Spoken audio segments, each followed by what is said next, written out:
Comic Book Bin with Kandrix Foong, the founder and creator and organizer of the Calgary Expo. Kandrix, this is, I believe, the 7th or the 6th year? This is year number 7 for us. Year number 7. I mean, it's been crazy good. I mean, like, Calgary just really came down and supported the show. So, you know, all we have is just like a lot of really good comments from a lot of our guests that are coming in, and we're very happy that Calgary is being put on the map in terms of the Comic-Con circuit. Yeah. This year also, I believe last week, if I'm not mistaken, you also, well, the Calgary Con also collaborated with the Toronto Fan Expo. Is that it? Am I getting it right? Yeah, what it was is like the two of us, Amon is my equivalent for the Fan Expo in Vancouver and Toronto. And what we did is we were running a specific department for them, and there's a bunch of us organizers that are actually pretty good friends, so we talk to each other about different things, like, hey, what are you going to do here? Let's do this, let's combine for this. And it was really more the Vancouver show, or the Fan Expo, that was actually dealing with that Vancouver show, and we were there more like a support mechanism, so we were not in the driver's seat. So I know a lot of people are thinking, hey, we're totally intertwined. Not quite. Okay. So I guess this year, the convention broke records, and we had a lot of people coming from outside of the city.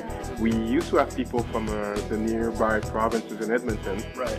But this year it seems we have people coming all the way from all over the United States. Well, it's actually all over the world. So I mean, like, there's some statistics that I can give you for our advanced online sales. We know that about 56% of it was actually from people outside of the Calgary area, which is very, very high, especially for a Calgary type of event, right? And the main reason for that is obviously that we have some pretty good drawing power from, you know, the neighboring provinces. But the real thing that put people on notice for what we're doing was the whole Star Trek reunion.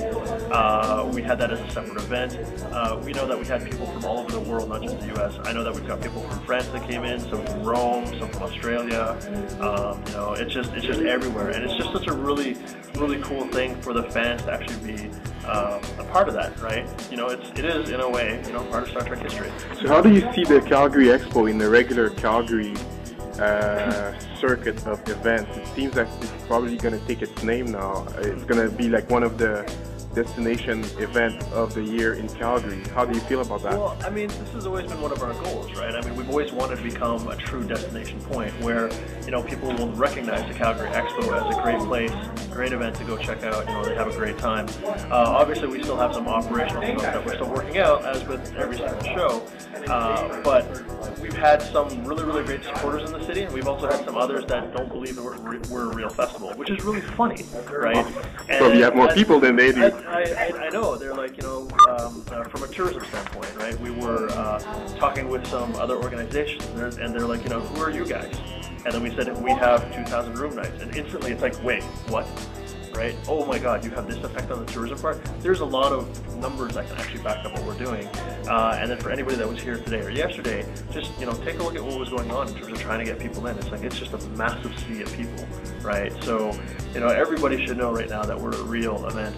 And even me talking with the Stampede staff, there's like, you know, hey, we're top 3 in terms of overall attendance for any event that they have, aside from obviously the big Stampede, which is, you know, 10 days of partying, which doesn't really count. It's not the same thing, right? But, I mean, I'm very proud of that, obviously. That's good. So, how do you think the city is going to deal, well, the Stampede people, about the facility? Do they have plans of increasing venue space? Because I know one of the issues probably, I'm not sure if you can even get more real estate space, because you do have to fill it with merchants. I mean, and that's not easy. I mean, you want to put people, but you need people to sell them stuff, right? We had some very interesting, you know, planning meetings and so forth. And one of them at first was, you know, we said, here's the floor plan of what it is that we're going to do, right? Just as a really quick thing, by fire code in Calgary, your aisle has to be 3 meters, which is roughly 10 feet. Right? And we said, look, we can't have that. We can't have a 10-foot aisle. It's not enough. I mean, I have a little baby, and if you're going in an aisle with a stroller, and there's a crush of people, you don't go anywhere, right? So we purposely designed it so our aisles are a little bit wider, so this way, you know, you get a much better traffic. And then one of the staff said, hey, why don't you just squeeze it in? You only need 10 feet in between each one, so you can fit in more vendors. It's like, that's not our issue. Our issue is not getting more vendors. Our issue is really just trying to get more and more flow through all the different points and so forth. That's the real challenge. We have talked to Stampede, quite a bit over this weekend, and we're going to be talking to them a lot even after this weekend about, hey, what are some of the plans and ideas for 2013? Because what's really tough about the show is we only get a chance to do this once a year, right? And then if it doesn't work, we have to wait a whole other year to see what's going to happen. And because we haven't achieved a sustained growth yet, we're still learning a lot of stuff. Okay. Well, I guess what could you say if anyone is interested in coming to Calgary next year? Well, I probably do have a question. It's about the Calgary logo.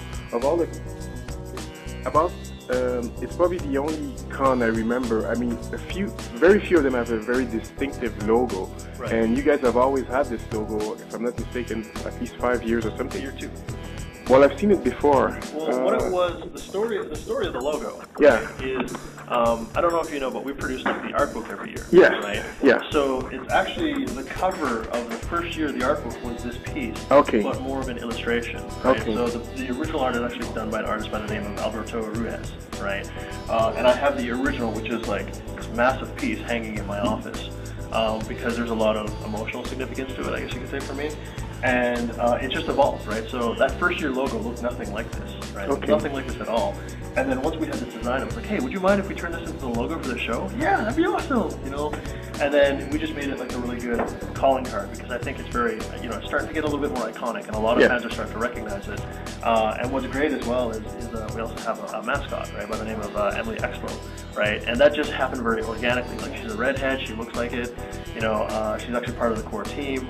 And then we were like, hey, let's go and run with this personality. So it was a lot of fun. It's pretty cool. That's great. Well, thank you very much for this interview. No problem. And good luck for next year, and I hope all the growing pains get cleared out. You bet. Thank you very much. Thanks.